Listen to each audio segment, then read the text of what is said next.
Bonjour, on se retrouve pour le déballage d'un SSD. Alors vous vous souvenez sur la chaîne, vous pouvez voir sur l'une des vidéos de la chaîne que j'avais déballé un SSD, un Crucial MX 500 au format 2,5 pouces. Là, c'est un SSD un peu particulier puisque c'est un autre format de SSD, c'est un format de type M2. Donc moi, ce que j'appelle vulgairement de type carte mémoire ou barrette de RAM entre guillemets.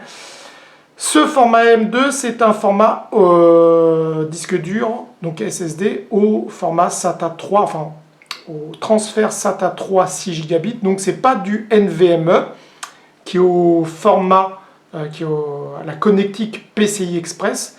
Là c'est un M2 au même format, à la même vitesse, en fait à la même vitesse plus exactement que des disques durs, enfin des SSD de 2,5 pouces, comme le Crucial MX 500, que d'ailleurs vous pouvez certainement, si j'oublie pas, de mettre dans la description où vous retrouvez dans les vidéos de la chaîne.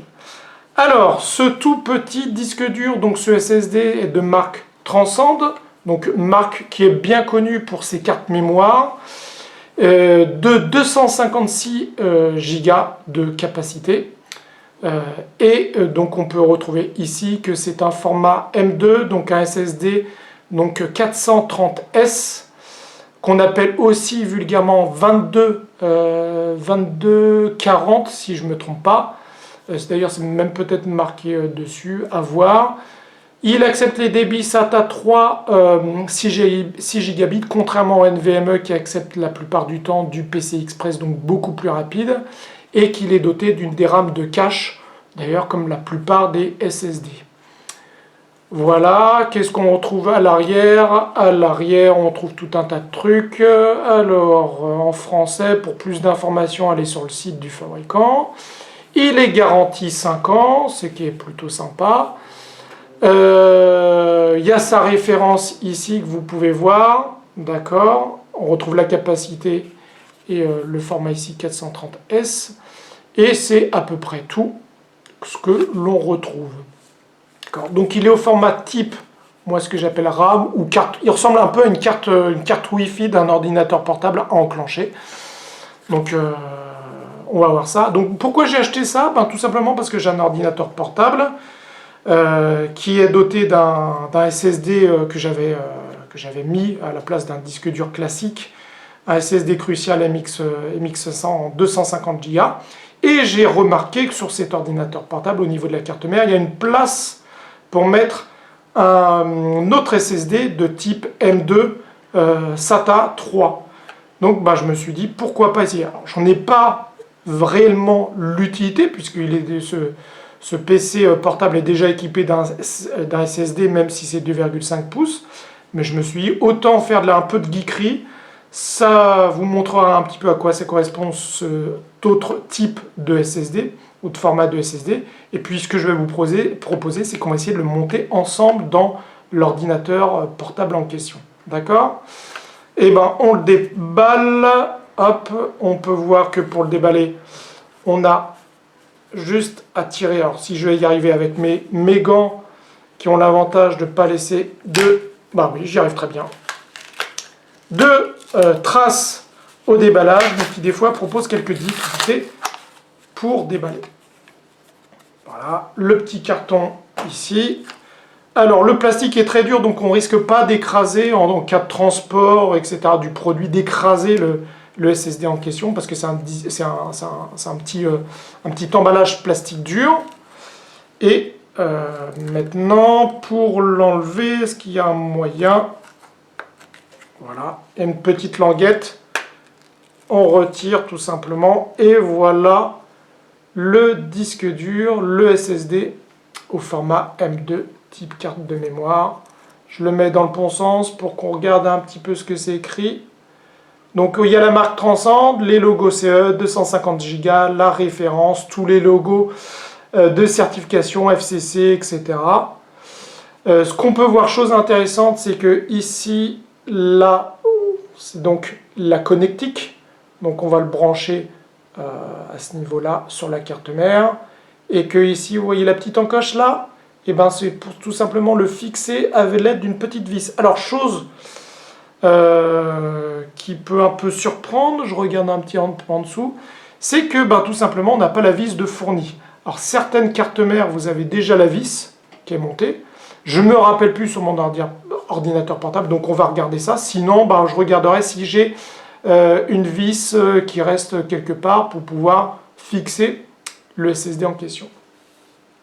Si je le mets à l'envers, voilà, on voit les puces électroniques, notamment la grosse puce mémoire ici, donc de marque Transcend.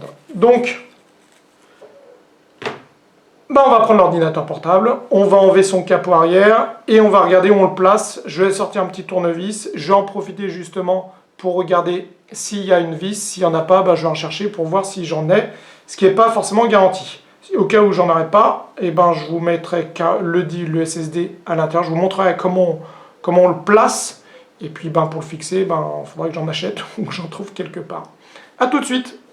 Revoilà, donc j'ai pris mon ordinateur portable, que j'ai retourné, j'ai enlevé son capot, et je suis prêt à mettre le SSD en question. Donc vous pouvez voir déjà sur cet ordinateur portable, ici la batterie, les 2 barrettes de RAM, donc c'est un vieil ordinateur portable, doté d'un Intel Core i5, et pour information, je l'ai un peu boosté en enlevant son disque dur mécanique de 2,5 pouces pour mettre un SSD, donc un Crucial MX500 de 250 Go, et je lui ai mis 16 Go de RAM, et je peux vous dire que ça le booste bien. Maintenant, c'est un peu, allez, j'exagère bien sûr, mais une sorte de petite machine de guerre.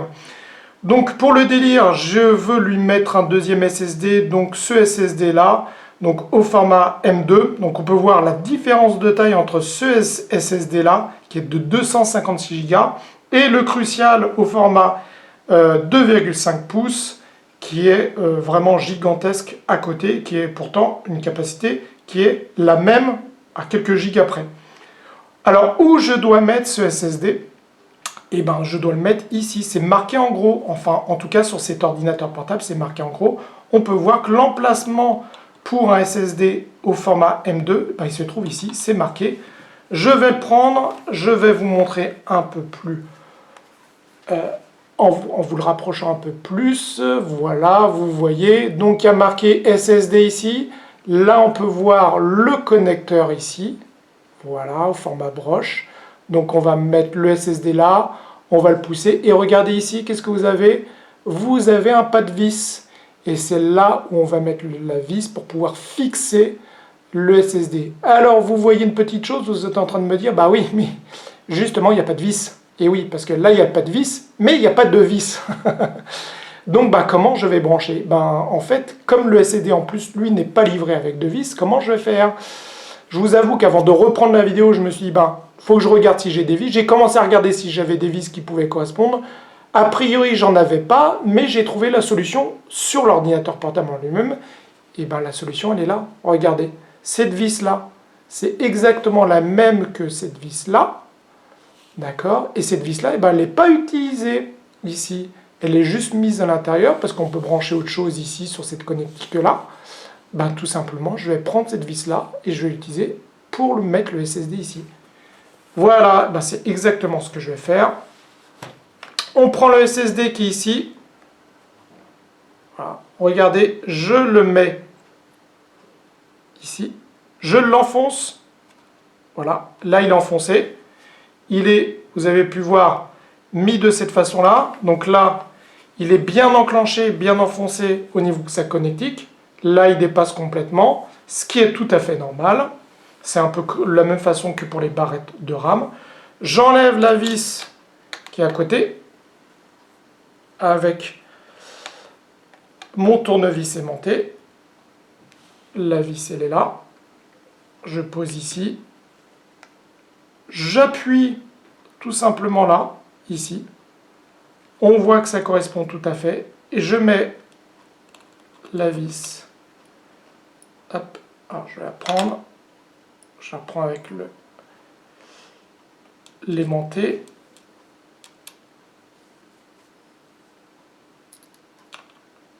Et je visse, tout simplement. Voilà, on n'a pas besoin de visser comme un bourrin. Là, c'est bien vissé. Le SSD est bien mis. Et qu'est-ce qu'on voit ici? Le SSD est bien plugué, un peu à la manière d'une carte Wi-Fi. Là, on a la carte justement Wi-Fi, Bluetooth qui est ici avec les deux antennes. On voit les connectiques antennes. C'est un peu le même genre de carte, mais sauf que c'est un SSD, c'est tout petit. Donc, de toute façon, ce genre de SSD de 2,5 pouces ou les SSD ou les disques durs classiques de 3,5 pouces vont disparaître petit à petit par ce format de SSD au format M2 ou au format NVMe, type PC Express, parce qu'on en a qui sont encore un peu plus longs. D'accord? Parce qu'on va avoir des stockages de SSD qui n'arrêtent pas d'augmenter avec des débits de transfert qui augmentent aussi, qui sont maintenant extrêmement importants. Et donc du coup, ces formats de disques, là, à terme, ça va disparaître et on va gagner une place considérable. Imaginez, vous n'avez plus ça, regardez, vous pouvez mettre de la batterie en plus, donc de l'autonomie en plus. C'est pas formidable? Voilà, et ben le SSDMI, vous avez pu voir, c'est extrêmement simple de mettre le SSD. Ce que je vous propose, on va voir si ça fonctionne. Donc je vais remettre le capot de l'ordinateur portable, je vais l'allumer et on va voir s'il est parfaitement détecté. A tout de suite. On se retrouve, donc j'ai allumé l'ordinateur, le disque est bien détecté. Alors comme il n'est pas formaté, on ne va pas le retrouver au niveau de l'explorateur de fichiers sous Windows. Donc on aura l'impression qu'il n'est pas détecté puisqu'il n'est pas formaté, donc il n'y a pas de lettres attribuées. Pour pouvoir le voir, il faut aller dans la gestion de l'ordinateur, comme vous pouvez voir ici. Alors, je vais vous le mettre pour que ça soit visible pour vous. Voilà, donc l'outil de gestion de l'ordinateur, vous allez après dans stockage et gestion des disques. On peut le voir ici que j'ai mon disque dur principal qui est bien formaté, qui est au format NTFS. Et ici, on a le disque dur, donc le SSD que je viens installer, en disque 1. Il n'est pas formaté, donc tout est noir, c'est non alloué. Et il faut que je le formate pour pouvoir faire en sorte qu'il soit détecté dans l'explorateur de fichiers, que j'ai un nouvel SSD reconnu avec une lettre de type D, de type E, etc. Pour l'instant, il n'est vu que par cet outil-là. D'accord ? Chose intéressante, le SSD Crucial qui est donné pour 250 Go est vu à 232-233 Go. Celui-là qui a 256 Go est vu à 238,47, on va dire à 238,5 Go. Donc, je vais le formater, tout simplement, et puis après, on se revoit pour la détection du disque dur directement dans l'explorateur de fichiers de Windows avec sa lettre, probablement la lettre D qui lui sera attribuée. A tout de suite. Le formatage s'est fait. Donc maintenant, il s'appelle M2, je lui ai donné le petit nom de M2. Et la lettre qui lui est attribuée, j'ai laissé la lettre automatique, c'est la lettre numéro D. Enfin, numéro D, la lettre D, pardon. Donc le C, ça reste du classique, c'était mon Crucial SSD Principal System. Et donc, la lettre D pour le M2, il est complètement détecté, il est formaté en NTFS. Maintenant, si je vais sur l'explorateur de fichiers, ici, il me propose de l'ouvrir. Vous pouvez voir ici, ouvrir le M2 au format avec la lettre D. Je l'ouvre, ici, et on peut voir qu'il est vide parce qu'il n'y a rien. Si je reviens sur ordinateur, voilà, et on peut voir que j'ai mon disque C et j'ai mon disque M2 ici. Alors, avec la caméra, c'est pas trop facile.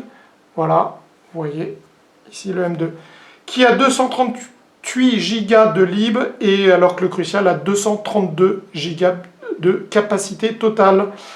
Comme vous avez pu le voir, ce transcende, donc ce SSD au format M2 transcende, c'est installé avec une facilité déconcertante. Donc physiquement, l'installation, comme vous avez pu le voir, elle est extrêmement simple. Et après, on n'a même pas besoin de rentrer dans le BIOS de l'ordinateur. On démarre, on va dans l'outil de gestion de l'ordinateur, gestion des périphériques dans Windows, gestion stockage, on formate tout simplement. Dès que le formatage est terminé, hop, il est tout simplement détecté par l'ordinateur et notamment par l'explorateur de fichiers. Et après, on n'a plus qu'à jouer avec et à mettre tout un tas de choses. On pourrait même imaginer mettre Windows dessus, faire un clonage de SSD vers SSD pour démarrer directement sur le M2, sur le Transcend. et puis remplacer le SSD crucial par un gros disque dur mécanique classique de 2 Tera par exemple. Donc du coup on aurait aussi bien du SSD pour le système et du gros stockage pour les données. Voilà. Donc en tout cas plutôt content, ça a été très très simple en tout cas sur cet ordinateur là qui a un HP EliteBook 840G1, c'est extrêmement facile. Il y a cet emplacement pour mettre ce type de disque dur. C'est pas tous les ordinateurs, faut se renseigner d'abord. Au niveau de la marque Transcend, donc ce type de SSD, il existe en 128 Go, il existe en 512 Go. D'ailleurs, j'avais hésité à prendre le 128 ou le 512. Je crois que ça s'arrête là au niveau des stockages. Il ne me semble pas qu'il y a un Tera. Mais en tout cas, vous avez le choix entre 128, 256, 512. Dans la description, vous avez le lien Amazon où j'ai acheté ce SSD avec le prix et tout le reste de la description directement dans la fiche de vente d'Amazon. Plutôt content, une petite geekerie en plus, c'était un peu pour le délire. Donc maintenant j'ai 500 Go entre guillemets de disque dur SSD là-dessus, donc sur cet ordinateur portable. Je vous remercie et puis je vous dis à bientôt pour un autre déballage, une autre vue, une autre installation, etc. Au revoir.